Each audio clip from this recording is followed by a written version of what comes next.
Anyway, back to the point. I'm hanging with Gran last night, and she goes, Tom, have you seen the 2025 Oscars? I said, Gran, the 97th Oscars was held on Sunday, March 2nd. It was hosted by Conan O'Brien at the Dolby Theatre in Hollywood. It was broadcast on ABC and went out to 200 territories worldwide. Yeah, I think I've seen it. Conan O'Brien hosted this year. I think he did a good job. I literally, when I searched opening monologue Oscars today, the internet shows me disgusting opening from Conan O'Brien. Viewers disgusted, they turned off.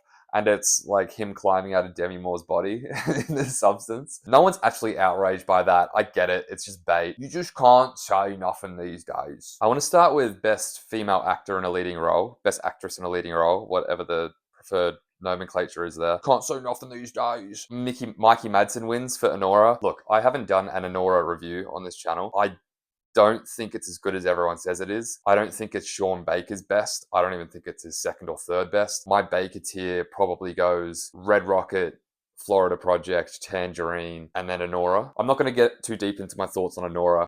I do think it's overrated, and I think that it swept this year because it's a political move, because it's Hollywood being so pro-sex, because it's that year for the Oscars. Nothing against Mikey Madsen. I think she was good in the role. I haven't seen her in anything else, so I'm not sure what else she can do. Who really should have won this thing was Fernando Torres for I'm Still Here. Let me give you the T on Fernando Torres for I'm Still Here. Forgive me if I'm mispronouncing that. I only know this T because my neighbor is Brazilian. If you haven't seen I'm Still Here, fucking check it out. I saw it in cinemas the other day. It's my next review that I'm going to post on this channel. The T behind Fernando Torres for I'm Still Here and why she should have won. Fernando Torres in real life is the daughter of a very famous Brazilian actress. From what I've told, she's the Brazilian Meryl Streep. That Brazilian Meryl Streep is Fernando Torres' mother. She's also in I'm Still Here. I'm not going to say when, I'm not going to say in what capacity, but if you've seen the film, you know. Now, this Brazilian Meryl Streep, Fernando Torres' mother, was nominated for Best Actress in a Leading Role when Gwyneth Paltrow won for Shakespeare in Love, which I'm pretty sure is when she gave that kind of cringe speech when she was crying and, get a grip, you're an actor, and it's an award. So all of Brazil hate Gwyneth Paltrow. They're not Gwyneth's biggest fans. Brazil was riding this Best Actress in a Leading Role award to go to Fernando Torres for redemption for her mother losing to Shakespeare in Love. I haven't seen it, but imagine the story if she won. It would have been for her, it would have been for her mum, it would have been for all of Brazil. It would have timed with Carnival starting in Brazil, and the whole country just would have exploded. I'm just saying, a missed opportunity there. I know it's not the Brazilian Academy Awards. It's Hollywood, it's America. But man, if Hollywood's actually interested in, promoting other cultures and doing the Parasite thing and having these films in actual categories like Best Picture and not just giving them Best Internationals. If you want to be this inclusive beast that you claim to be, that was such a good opportunity. And it's such a worthy film. I'm Still Here would not have been a novelty win. It fucking stands on its own 2 feet. It's just, they see that opportunity and they go, nah, we're going to give it to Mikey Madison. Anora is a good film. It's an okay film. Don't give it everything. So obviously Demi Moore didn't win. Fernando Torres didn't win. Emilia Perez, Carla Sofia Gascon, I haven't seen that. I've heard it's awful. And Wicked, I haven't seen. I don't like musicals, sorry. If you've seen Wicked, I know you've seen it 8 times. That's what you do. If you stack these performances up against each other, I guarantee Fernando Torres in I'm Still Here is the best performance across the board. Moving on from actress in a leading role. Visual effects, June Part 2 is the winner here. I think we're happy with that. Sandworms. You're up against some tough competition, June Part 2. Kingdom of the Planet of the Apes, no one saw that. I didn't see it. Wicked is a musical, no one saw that. Better Man gets a nom. No one's seen Better Man. I fucking love Better Man. That should have won visual effects, of course. Robbie Williams is a monkey. It sounds awful, but goddamn, that movie is fucking incredible. And it made no money. Sound, we're going to speed through. This is a real speed round on sound because it's sound. A Complete Unknown. June Part 2, Emilia Perez, Wicked, and The Wild Robot. The Oscar goes to June Part 2. I think we're all happy with that. I'm sure there was, I can't remember what noise the sandworms make. Makeup and hairstyling. Music, original song, music, original score. Now we get to the good stuff. Best international feature film. We have The Girl with the Needle. I've heard that's some good stuff. Emilia Perez is French, I guess. That's nominated. The Seed of the Sacred Fig from Germany. I really want to see that. That actually looks good. Flow, I watched that. Animated film about a cat fighting global warming. It's got no words whatsoever, no dialogue. It's okay. I don't really get it. And I'm Still Here. And this is where I'm Still Here wins. That's the one award it got for the night. Wait till you see my review of it. I thought it deserved a lot more. Documentary short film, sorry, bruh. Documentary feature film, sorry, bruh. Directing, the nominees are Anora, Sean Baker. The Brutalist, Brady Corbett. A Complete Unknown, James Mangold. Emilia Perez, Jacques Audiard. It's French, is it? That makes a lot of sense. The Substance, Coralie Farguette. And the Oscar goes to Sean Baker for Anora. Honestly, if Anora didn't win everything this year, I would have been fine with Sean Baker winning for Best Director because I like him a lot. And if this is just his time to win one, I'd be happy with that because the man's been working for a long time. Still relatively early in his career, but if we want to go Oscars go indie, I think he's a great option to give it to. I just think it shouldn't have got everything. The cinematography, the nominees are The Brutalist, June Part 2, Emilia Perez, Maria, and Nosferatu. The Oscar goes to The Brutalist. I'm okay with that. Got my review up for The Brutalist. You can't deny it looks good. And for the budget that it was shot on, which was like nothing compared to how it looks, and it was shot in like VistaVision, which is like a really widescreen old film format that hasn't been used since the 60s. Grant, I'm really sorry about the audio shift right now and the lighting shift. I was filming off Mrs. Seenet's phone, as you know her so well, and I've had to switch over to my Mr. Seenet's phone. So there might be a little bit of a change in production quality. The show must go on. Best Actress in a Supporting Role, our nominees are Zoe Saldana for Emilia Perez, Monica Barbaro, A Complete Unknown,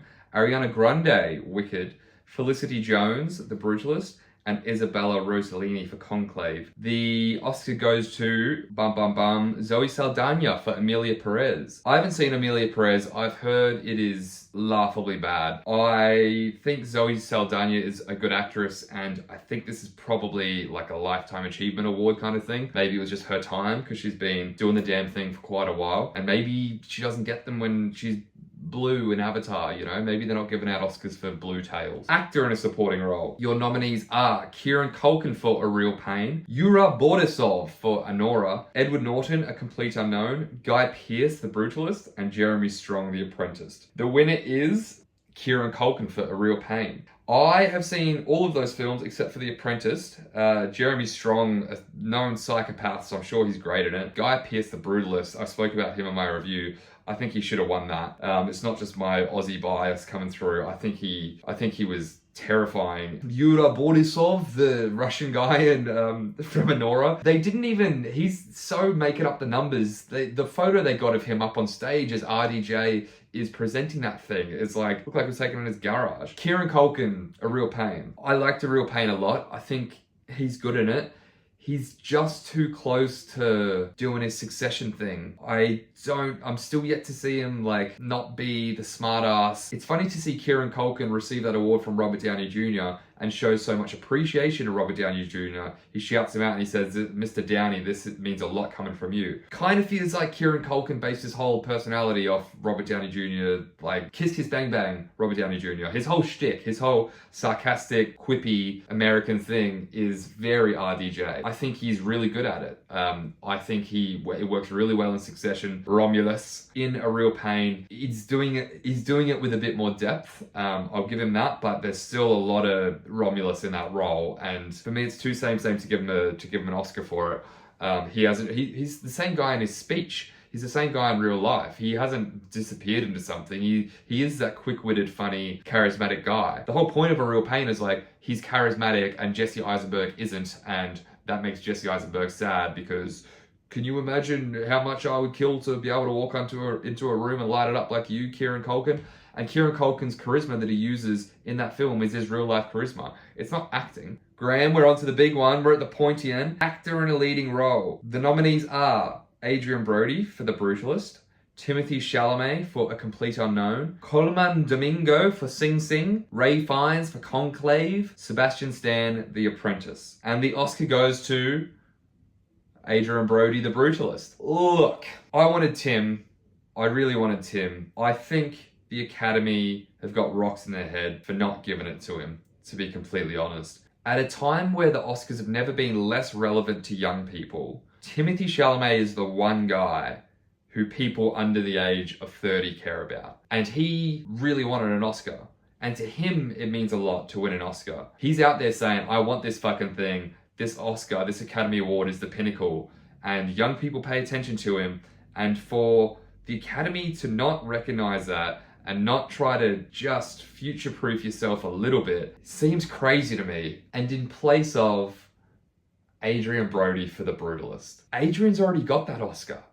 He's got the same Oscar. Yeah, it's The Pianist. It's another, look at the film. It's the same thing. I haven't seen Pianist for years, but it's the same thing. What's he doing? He's playing a really hard done by a Jewish man who's going through brutal, pain, tears. This is what I said in my review of The Brutalist. The Academy love performances like Adrian Brody's in The Brutalist. They just love trauma and they love pain and they love tears. To give him another one for doing the same thing, the film ends, the title of the film is Ist. He's got 2 Ist Oscars. He's the first guy to do that, surely. It's just, for what? For what? Do something new. What are we going to wait another 20 years and then Adrian Brody's going to come back and be the racist or the communist or the somethingist and give him another Oscar then? Give Tim an Oscar for Bob Dylan. A Complete Unknown gets nothing. Nothing? James Mangold, Best Director, nothing. It all goes to Honora and then the big one goes to Adrian Brody. Don't get me started on the speech that he gave. God damn. Do you think Timothy would have got up there and given that speech? That speech from Adrian Brody was the longest, most dull, self-indulgent speech I've ever seen. To stop the Academy playing you out and to say, no, I've been here before. I know how this works. As in, I'm a 2-time Oscar winner now. You're going to hear me out. It's kind of funny because, yeah, not many people can say that they've been here before and you've won 2 Oscars. And that's funny and chill. If you go on to make a funny point or a funny anecdote or if you justify them not playing you off, if you ask them to stop the music and then you just keep drawling on and taking huge breaths. I saw a comment that was like, you know when Michael Scott says, sometimes I just start talking and then I don't know where it's going to go. I just hope I figure it out along the way. That's this acceptance speech. God damn, to finish the night with that. He takes 4 minutes just to get up on stage. He throws a gum to his wife. That's cute. You know that Tim would have got up there and he would have been entertaining and he would have given us something to remember. I know that he's young and I know that we're going to see more of him and he's not going anywhere and Tim's time will come. It's almost, yeah, maybe it's a good thing. The silver lining is Tim's not going to stop hustling. What are you going to do? Sorry, Tim. You'll get him next year. You will get him next year, Tim. If it's not this year, you'll get him next year. And if it's not next year, you'll get him the year after. So, Graham, what do I give the Oscars out of 10? 5.4 out of 10. So then Graham says,